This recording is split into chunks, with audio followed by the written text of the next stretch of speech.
के दिशा निर्देशानुसार 244 जिलों में सिविल डिफेंस मॉक ड्रिल आज 7 मई को की जानी है। उसमें हरियाणा के 13 जिले थे।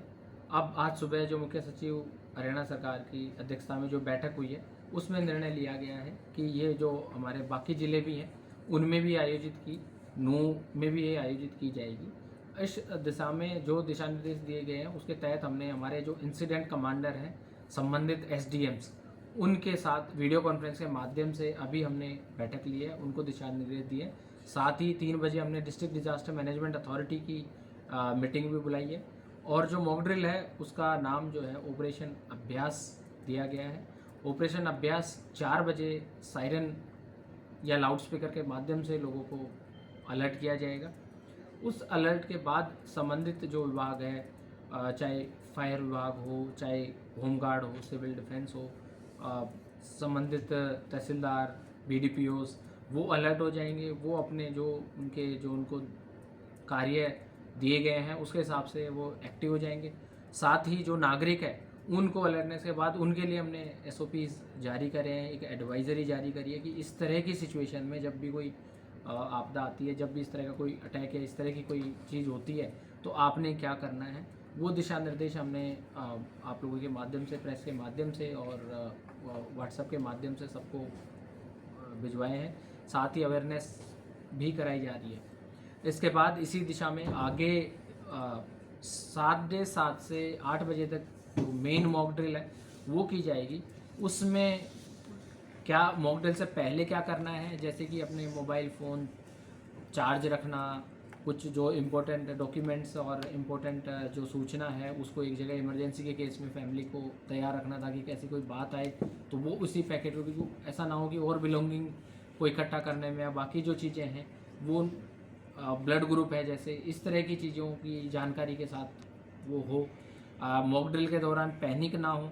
हमारे जो इमरजेंसी कॉन्टैक्ट नंबर है 112 112 उस पर कॉल करें।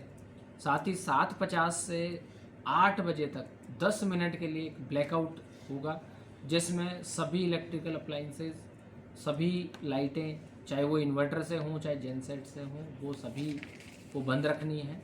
और उस दौरान अपना मोबाइल फ़ोन और बाकी जो चीज़ें, अपने घर के जो कर्टेन्स हैं, खिड़की से दूर रहें, कर्टेन्स वगैरह को बंद करें, कर्टेन्स डार्क हों। साथ ही उस दौरान मोबाइल और इस तरह की कोई टॉर्च या इस तरह से चीज़ें हैं जिससे लाइट से जो शत्रु है उसको अंदेशा हो जाए कि भाई यहाँ पे पर्सन्स बैठे हुए हैं, यहाँ पे कोई लाइट है, वो हमें अलर्ट रहना है। वो चीज़ हमने उस दौरान रिपीट नहीं करनी। साथ ही चूँकि इस दौरान जो बच्चे हैं, बुज़ुर्ग हैं, उनका विशेष ख्याल रखना है। चाहे वो घर का बेसमेंट बना हो, कोई स्ट्रॉन्ग रूम हो, वहाँ पे जाएं, या फिर कम्युनिटी सेंटर हमारा नियर बाई वो वहाँ पे जाएं, या टेबल या कुर्सी के नीचे जो ऐसी चीज़ है जहाँ मान लो इमरजेंसी सिचुएशन में वो पैनिक ना अपनाते हुए बेस्ट कोशिश करें कि भी जो जहाँ है वहाँ इन चीज़ों का अनुपालन करना सुनिश्चित करें। साथ ही इस दौरान प्रेस के माध्यम से और हमारे जो ऑफिशियल चैनल्स हैं उनका ही जो है सूचना को आधिकारिक माने। कोई किसी तरह की अफवाह ना तो फैलाएं, ना अफवाह आती है चाहे व्हाट्सएप के माध्यम से आती है, चाहे कोई मौखिक कुछ कह रहा है उस पर भरोसा ना दें। तो इसके लिए हमारे जो DPRO हैं वो समय समय पे इस पर सूचना, प्रेस विज्ञप्ति लोगों को भी देते रहेंगे और साथ ही पब्लिक एड्रेस सिस्टम्स वगैरह से हम लोगों को अवगत कराते रहेंगे। तो ये अभ्यास जो है, ऑपरेशन अभ्यास, इसमें पूरा ये सारी चीज़ों का हमें पल करना है। साथ ही उसके बाद हमने जो चीज़ें, चूँकि एक मॉक ड्रिल है और कभी भी आपदा या कभी भी इस तरह की जो चीज़ है उसका कोई समय या उसका हमें वो नहीं पता होता है, पर नागरिक अगर अलर्ट है, हम अगर बेटर प्रिपेयर्ड हैं, प्रिवेंशन हम करते हैं तो नुकसान और जो पैनिक है उसको उतना ही अवॉइड किया जा सकता है और हम बेटर रिस्पॉन्ड कर जाते हैं। और इस मॉक ड्रिल के माध्यम से देश की एकता और हमारी यूनिटी जो है उसका एक मैसेज जाता है और वो हमारे आर्म फोर्सेस को और हमारे जो इसमें लगे हुए हैं अधिकारी कर्मचारी उनका भी मनोबल बढ़ाता है कि सभी का सहयोग एक मिलके है और हम किसी भी शत्रु को इसका मुंह तोड़ जवाब देने में सक्षम है। तो मैं पुनः आप लोगों के माध्यम से अपील करूंगा कि आज की मॉक ड्रिल जो है उसमें अपना पूरा सहयोग दें, चाहे वो व्यापार मंडल हो चाहे बाकी चीज़ों।